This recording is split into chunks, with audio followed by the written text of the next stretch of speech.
Most people don't realize how unprepared they are until it's too late. You sit down at a table. Maybe it's a lawyer's office, maybe it's a mediation room, and someone starts talking about dividing assets. And in that moment, everything changes. Because if you don't have certain documents ready before that conversation even starts, you're already at a disadvantage. It doesn't matter how much you think you deserve or how long you've been involved. If it's not in writing, it might as well not exist. The truth is, negotiations aren't just about fairness, they're about proof. And while emotions might run high, numbers, signatures, and legal records speak louder. That's the mistake most people make. They assume it'll all work out. That things will be split evenly, or logically, or kindly. But behind every fair-sounding discussion is a quiet war for control. And the person who walks away with a better deal is almost always the one who came prepared. If you're heading into a divorce, an inheritance conversation, or even a business split, you need to understand this. The decisions made during asset negotiations will shape your financial life for years to come. And once they're signed, they're hard to reverse. So before you speak a single word, before you agree to anything at all, there are 5 financial documents you absolutely need to have in place. And chances are, no one's told you what they are. Until now. Let's get into it. The first document you need isn't flashy. It's not something most people even think about. But without it, you're negotiating blind.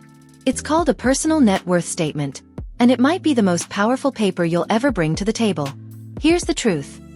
Most people have no idea what they're actually worth. They might know how much is in their bank account or how much their home is valued at, but they've never taken the time to lay it all out. Assets, debts, savings, liabilities, side by side. And that's exactly why they get taken advantage of. Because you can't protect what you don't fully understand. A personal net worth statement is like a financial mirror. It shows you everything: your real estate, retirement accounts, vehicles, cash, stocks, debts, credit cards, loans, all of it. Not just what you own, but what you owe. Once it's on paper, things get real. That's when you start noticing patterns. Maybe your debt is higher than you thought. Maybe your assets are stronger than you realized. Or maybe you've been focusing on the wrong priorities altogether. But it's not just about clarity. When you walk into a negotiation, whether it's a divorce, a family inheritance split, or a business separation, showing that you've already done this work sends a message. You're not guessing. You're not emotional. You're here with facts. And facts are hard to argue with. Courts, lawyers, and mediators take you more seriously when you walk in with organized, documented proof. A clear net worth statement isn't just for you. It's a signal to everyone in the room that you're paying attention, and that nothing is going to slip past you. And here's something most people never consider. When you're under pressure, you forget things. You'll miscalculate values, overlook small debts, or overestimate your financial strength. But a net worth statement protects you from that. It keeps your judgment clear when everything else feels uncertain. It's not a hard document to make. You don't need a fancy accountant. Just a quiet moment, your recent account balances, and the willingness to be brutally honest with yourself. Because this is your foundation. It's what every other decision will stand on. And if you don't have this one document prepared, accurate, updated, and printed, you're not ready to negotiate. Period. Most people assume ownership is obvious. That's our house, or I bought that car, or we built this business together. But in financial negotiations, assumptions mean nothing. If your name isn't on the title, the deed, or the paperwork, you could be completely cut out, and not even see it coming. That's why the second document you need before any asset discussion is your full set of property titles and deeds. This includes your house, rental properties, cars, boats, land, even timeshares, anything tied to a title. Because here's the catch. What you think is shared might legally belong to someone else. And when things get tense, like they do in divorces, probate cases, or business breakups, people don't always play fair. It happens all the time. One partner contributes money or time to something, but never gets added to the deed. Years later, when it's time to split, they're shocked to find they have zero legal claim. No matter how much they paid or how many years they invested, the law sees what's on paper. And if you're not on that paper, you're invisible. These documents do more than prove ownership. They protect you from manipulation. Because in high-stakes negotiations, people start rewriting history. They'll say, "That was always mine," or you never paid for that. But if your name is on the title, end of story. It's the kind of leverage that shuts arguments down before they even start. Even worse, many people don't know where their documents are. Titles get lost, deeds sit in drawers, or they're filed away in old email accounts under different names. And when you're under pressure, you won't have time to hunt them down. You need them ready, printed, and backed up before the conversation even begins. It's not about being aggressive or paranoid. It's about being smart. Having your titles in order won't just help you defend what's yours. It might help you discover assets you didn't even realize you still had a stake in. Because in any negotiation, clarity is power. And if your name isn't clearly attached to what you helped build, you may walk away with nothing. There's one document that can override almost everything else in a negotiation, and most people either forget about it or don't realize how powerful it actually is. I'm talking about a prenuptial or postnuptial agreement. And no, they're not just for celebrities or the ultra-wealthy. If you've ever signed one, or should have, you need to find it before you start negotiating a single asset. These agreements are legal contracts that define exactly what belongs to who, what gets split, and what stays separate. And in many cases, courts will honor them, even over general asset division laws. Which means it doesn't matter what you feel you're entitled to, or what you assumed was shared. If the agreement says otherwise, that's what stands. Period. But here's where things get risky. Most people don't actually know the terms of their own prenup. They signed it years ago, probably under pressure, and never looked at it again. Some people don't even know where it is. Others assume it's outdated or irrelevant. But unless it's been legally voided, it could still be the document that determines how your future plays out. And then there's the gray area. What happens when one person claims the agreement was unfair, or signed under duress, or not properly disclosed? That's why you need to review it with a professional before negotiations start. Because if it's enforceable, it can protect you. But if there's any weakness in it, you need to know now, before the other side uses it against you. And here's the thing most people don't expect. These agreements often contain surprising clauses. Maybe you agreed to waive rights to retirement accounts. Maybe you signed off on a specific payout if the relationship ended.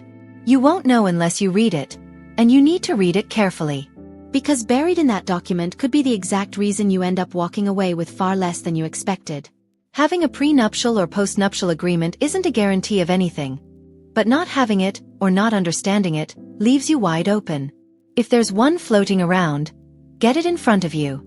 Review every line. Understand every clause. Because once you're in the negotiation room, ignorance isn't a defense, and that agreement could speak louder than you. There's a paper trail most people don't think about until it's too late.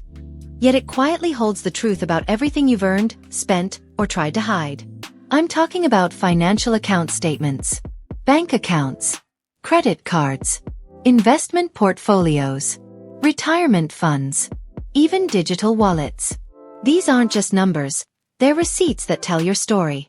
And if you don't have them ready before negotiations start, someone else could shape that story for you. Here's what most people miss. Account statements don't lie. They don't care about emotions, opinions, or verbal agreements. They just show transactions, dates, and balances. And when things get tense, this is where lawyers and mediators look first. Because money moves even when people try to stay quiet. You might think you know what's in your accounts. But unless you've reviewed the last 6 to 12 months, you're probably missing something. Maybe a loan you forgot, an automatic withdrawal, a sudden dip in a retirement plan. These small things add up fast when you're fighting over who gets what. Even more importantly, these statements can expose behavior.